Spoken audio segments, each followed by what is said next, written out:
compartilhar com os irmãos uma palavra que eu ouvi recentemente, uma parte de uma pregação do pastor Evelyn Nikiewicz, Atos capítulo 16, do versículo 6 ao versículo 10. O Senhor me trouxe esse texto ao coração para compartilhar com a igreja. E percorrendo a região frígio e Gálata, tendo sido impedidos pelo Espírito Santo de pregar a palavra na Ásia, defrontando Mísia, tentaram ir para Bitínia, mas o Espírito de Jesus não o permitiu. E tendo contornado Mísia, desceram a Troade. À noite sobreveio a Paulo uma visão, na qual o varão macedônio estava em pé, e lhe rogava, dizendo: passa a Macedônia e ajuda-nos. Assim que teve a visão, imediatamente procuramos partir para aquele destino, concluindo que Deus nos havia chamado para lhes anunciar o Evangelho. Amados, Paulo vivia debaixo da direção de Deus, do Espírito de Deus. E notem que Paulo não estava fazendo algo qualquer, não estava fazendo algo a nível natural, não estava se dirigindo a uma questão profissional, por exemplo. Ele estava servindo ao Senhor no seu ministério. Então nós paramos e pensamos, mas qualquer coisa que o apóstolo Paulo fizesse no seu ministério seria da vontade de Deus e seria bênção. Paulo estava na sua segunda viagem missionária, acompanhado de Timóteo e de Lucas, e naquele percurso que ele havia planejado, traçado, ele pensou assim: bom, amanhã nós vamos para Mísia e para Bitínia. Ele deve ter compartilhado isso com Timóteo, com Lucas. Mas o Espírito de Jesus, o Espírito Santo, os impediu. O próprio Deus colocou um impedimento para que Paulo fosse para aquele lugar que ele pretendia ir. Fazer a obra do Senhor, algo bom. E aí então, ele não consegue ir para aquele lugar. A palavra não diz de que maneira que o Espírito interferiu. A palavra não diz como foi que Deus interferiu na vida de Paulo e de seus amigos. Se foi por uma circunstância natural, de repente não deu certo, perderam o transporte, não diz. Se for por uma palavra profética, se alguém chegou lá para ele e disse: olha, Deus está dizendo para você não ir para Mísia, nem para Bitínia, não ir para a Ásia. A palavra não dá os detalhes, a palavra só diz que eles não puderam ir, porque o Espírito de Deus os impediu. O Espírito de Deus os impediu. E aí então eles resolvem passar a noite em Troade, naquela cidade, e ele tem uma visão, um sonho, não dá também muito detalhe se foi uma visão acordada, um sonho dormindo, mas foi muito claro, foi perceptível. Ele vê um homem macedônio, com as vestes típicas da Macedônia, o europeu, e ele diz para Paulo: vem para Macedônia, vem para Macedônia. E Paulo acorda, ou abre os olhos daquela visão, e ele entende que naquele momento a prioridade de Deus não era ir nem para Mísia, nem para Bitínia, naquela região da Ásia, mas era ele passar e ir para a Macedônia. Paulo tinha uma direção, tinha um traçado planejado, mas Deus interfere, Deus muda e manda ele ir para a Macedônia. E o versículo 10 diz que imediatamente ele obedeceu à vontade e à direção de Deus. Muitas vezes na nossa vida a gente tem um plano elaborado, um objetivo traçado, e a gente se esforça anos a fio para cumprir aquilo, e de repente as situações não se abrem. Parece que a gente dá volta, em torno do mesmo um lugar e a gente não sai daquela circunstância e a gente às vezes se volta contra Deus e pergunta, mas por que não está dando certo? Será que não é o Espírito do Senhor impedindo da gente fazer algo que não está no plano de Deus para a nossa vida? Uma das coisas que o pastor Kivites dizia na mensagem, ele dizia assim, que em muitas circunstâncias da nossa vida, Deus não responde às nossas orações e Ele deixa que a gente haja dentro de um dom que Ele nos deu, que é o próprio raciocínio humano. Há certas circunstâncias que Deus, Ele não fala, olha, faça isso ou faça aquilo, mas Ele nos dá entendimento, discernimento, para que a gente tome decisões no nosso dia a dia. Não é tudo que a gente precisa orar para Deus. Ah, Senhor, eu quero saber se o Senhor quer que eu vá ao culto essa noite. Você não precisa orar isso. Ah, que roupa que eu vou vestir, Espírito Santo. Você não precisa orar isso. Nós temos capacidade para decidir muitas coisas. E pode reparar na sua vida que Deus, Ele nos dá assim, uma ampla condição de dirigir a nossa vida. Quanto mais nós buscamos em Deus, quanto mais nós conhecemos a palavra que revela a vontade de Deus, mais nós vamos ter sabedoria, discernimento para conduzir a nossa vida. Mas há algumas situações que Deus literalmente intervém. E quando Ele intervém, abaixa a cabeça e obedeça. Quando Deus intervém na vida do filho, é porque Ele sabe que aquilo ou não vai ser bom, ou não é a hora certa, mas Ele intervém. E a gente poderia pegar alguns textos da palavra de Deus, quando Deus intervém na vida de seus filhos, seus servos queridos, amados, como Ele interviu nessa decisão de Paulo. O que Paulo ia fazer estava dentro da obra, dentro do chamado, mas Deus interviu. Olha, Paulo, não é para você ir aí agora.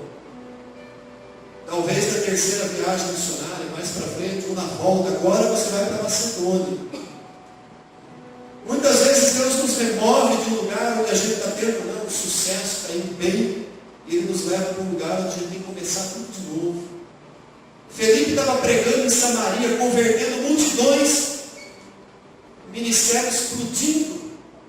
Se fosse nos dias de hoje, Felipe estaria abrindo uma mega igreja em Samaria, para dirigir aquela igreja de Deus, tira ele de Samaria para ir pregar para o único homem no caminho do deserto. Dá para entender? Às vezes a gente quer desenvolver um ministério numa igreja grande de 1.000, 2.000 membros, ser conhecido, e Deus te leva para uma igreja pequena, num bairro afastado, onde ninguém vai conhecer o seu trabalho. Deus te leva a fazer uma coisa que as pessoas não vão dar muito valor, mas se estiver dentro da vontade de Deus, faça. Dura coisa é resistir à vontade de Deus. O profeta Jonas recebeu uma palavra: vai para Nínive e prega para aquela cidade. Diz para aquele povo se converter dos seus maus caminhos, porque senão eu vou destruir aquela cidade. Os irmãos conhecem a história de Jonas. Jonas se dispõe, mas não para ir para Nínive. Ele vai, em plena consciência, fazer algo contra a vontade de Deus. E ele era profeta, ele era chamado para Deus, comissionado por Deus para fazer aquilo, para profetizar, para levar a palavra. E aí então, ele toma o caminho contrário, ele vai para Tarsis, paga a passagem do navio, embarca naquele navio, contra a vontade de Deus. O texto de Jonas diz que o motivo por que ele toma essa atitude não era uma rebelião contra Deus, partes, né? Mas é porque ele sabia que Deus era compassivo, misericordioso, e que se ele pregasse, e vai que o povo de Nínive se arrependesse, Deus não destruiria Nínive. Sabe quem era Nínive? Capital do Império Assírio. E já havia profecias de que a Síria iria devastar Israel, o reino do norte. E Jonas sabia dessas profecias.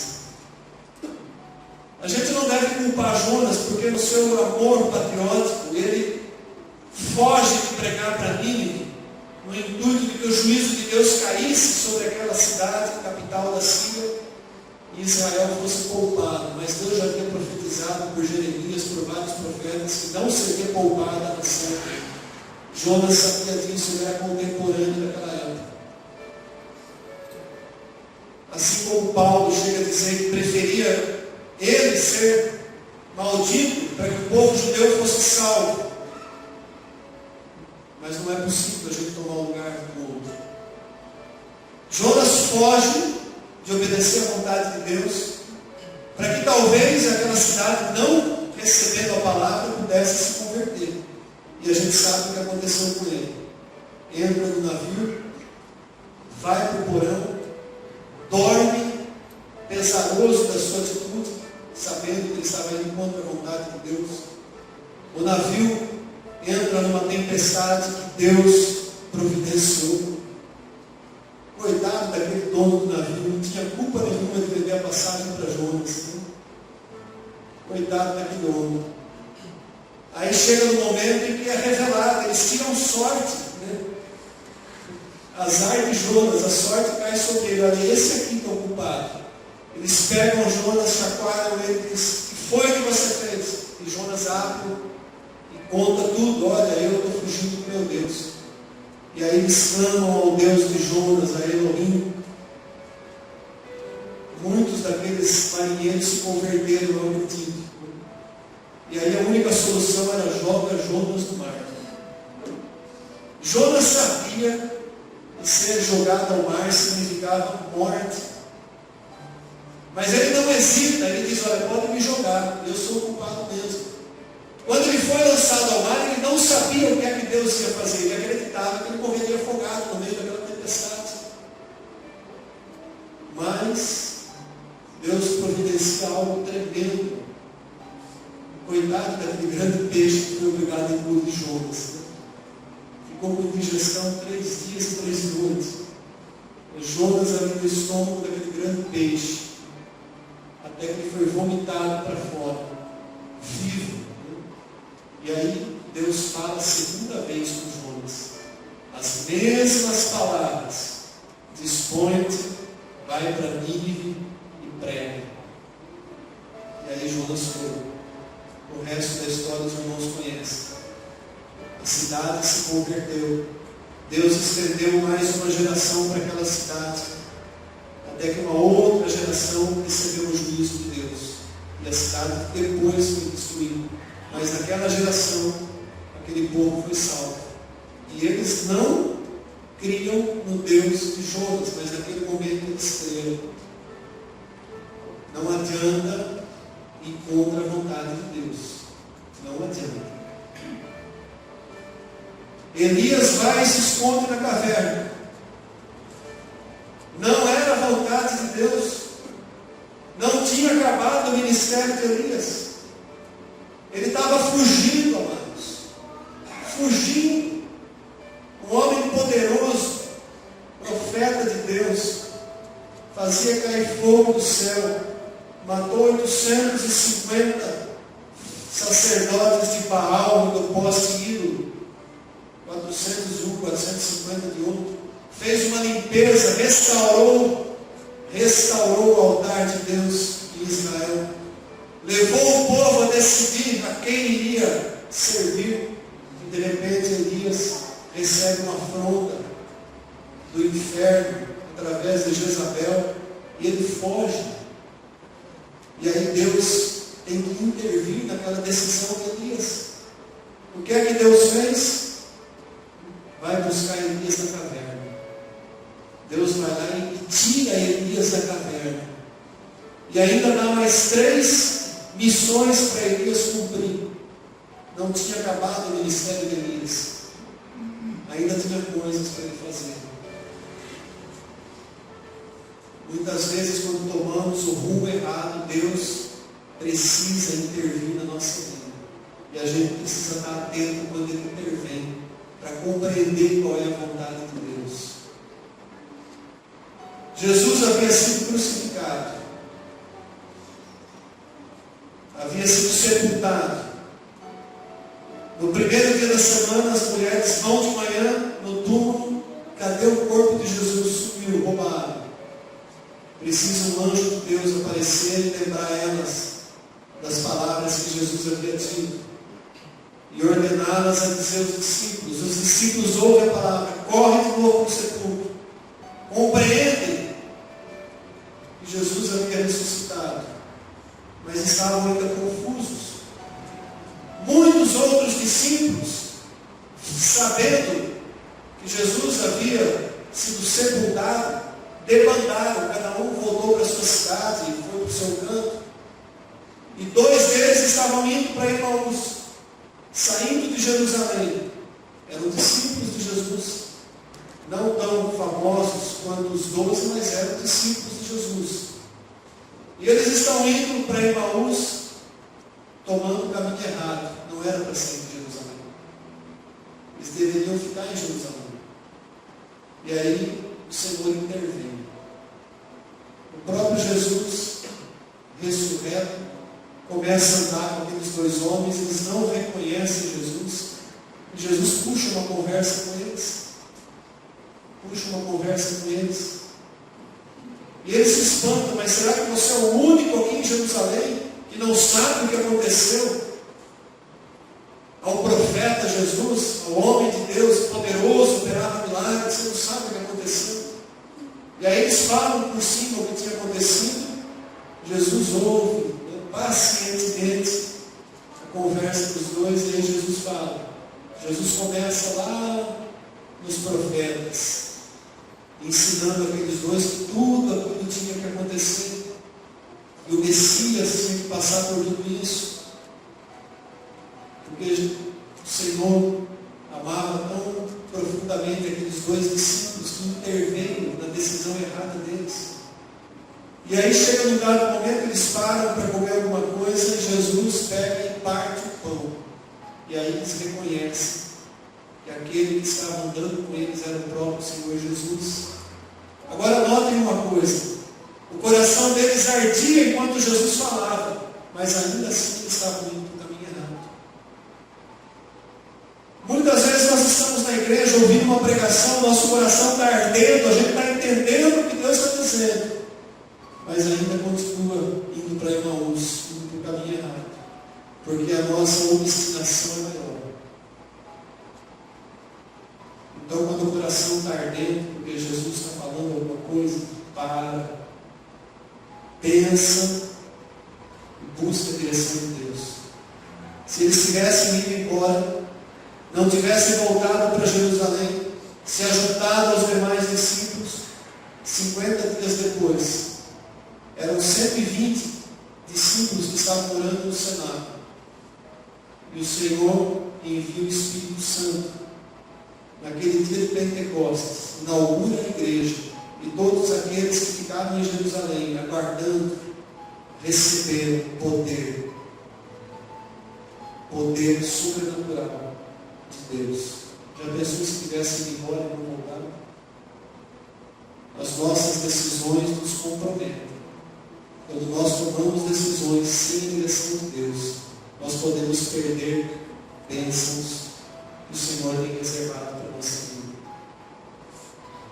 Então nós precisamos nos submeter à vontade de Deus, mas de que maneira?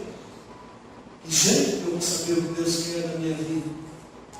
Ainda mais nesse mundo, no dia a dia, que absorve todo o nosso tempo, nessa correria que a gente vive, nessa loucura que o ser humano está vivendo.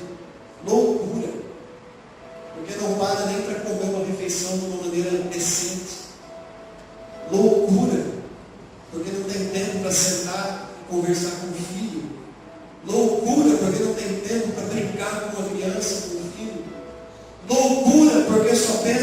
ter, em conquistar, em acumular. Se a gente não parar com essa loucura, a gente não vai ter tempo para ouvir a voz de Deus. E as nossas decisões, elas vão ficando somente no nível racional. De repente o Senhor precisa intervir.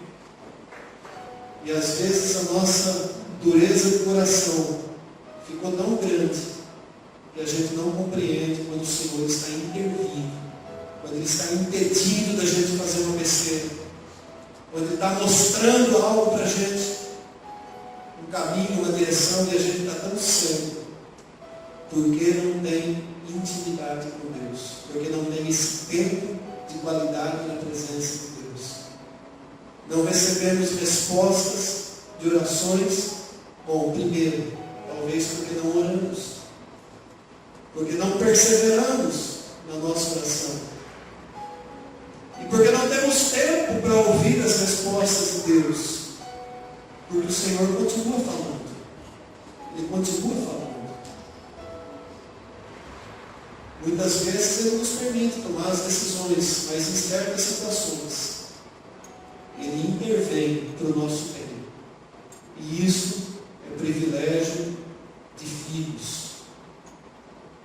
Quanto prejuízo talvez a gente já tomou na nossa vida por decisões que a gente toma por conta própria sem consultar o Senhor. Investimentos, prejuízos financeiros. Quantas vezes perdemos relacionamentos. Ah, mas eu estou desesperado, não casei ainda pelos 40. Né? Perdeu. Às vezes o Senhor preparou a oportunidade, não enxergou, chutou fora. A porta de emprego. Mas não era possível que fosse essa porta que o Senhor tinha me preparado. Eu queria outra, e o Senhor está abrindo algo e não enxerga. O ministério, o chamado de Deus. Muitas vezes a gente se faz de cego, sabendo a vontade de Deus. A gente fala, não, isso não é vontade de Deus, não pode ser. Só vamos ter certeza de se andarmos na intimidade do Senhor, porque o Senhor revela a vontade dele para aqueles que o buscam. Feche os seus olhos, vamos orar. Convidar o ministério do louvor à frente. Ore pedindo ao Senhor e fale no teu coração. Dentro da palavra que você ouviu, talvez você já tenha até te respondido. Pai querido e santo, nós precisamos saber a tua vontade para a nossa vida. Eu preciso saber, ó Deus, a tua vontade para a minha vida, para essa igreja. Eu preciso conhecer a tua vontade para os meus filhos, para que eu possa orientá-los como o Senhor tem nos orientado.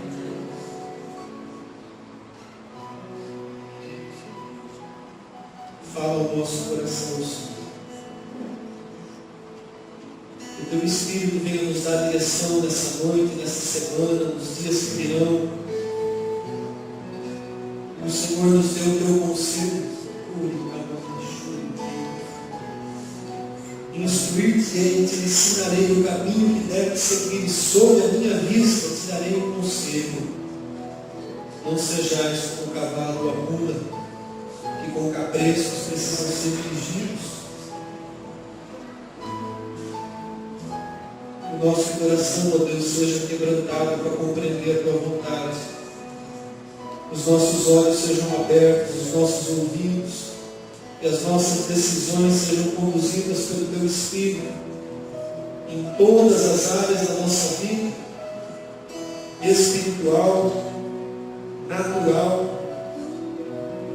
Que nós não venhamos a dar passos em falso, meter os pés pelas mãos, fugir da tua vontade, jamais.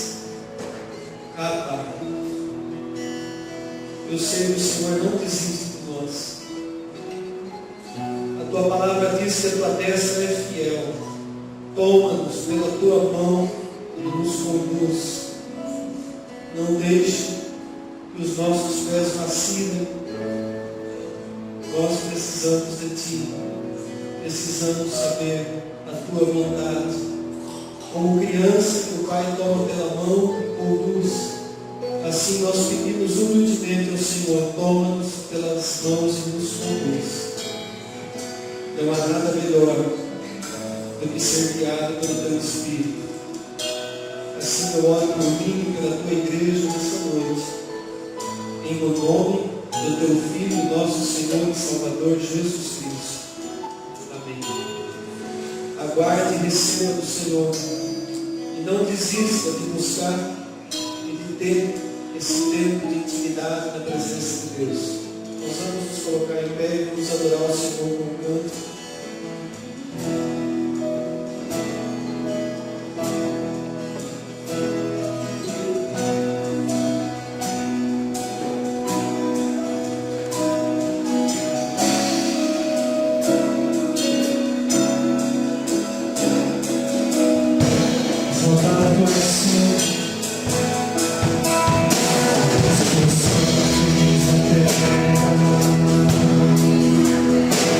Oh,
as nossas mãos.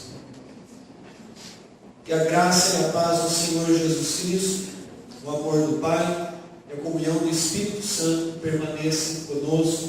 Amém. Que glória a Deus. Dê um abraço em 4, 5 irmãos. Desejo uma semana de vitória, uma semana abençoada, em nome de Jesus.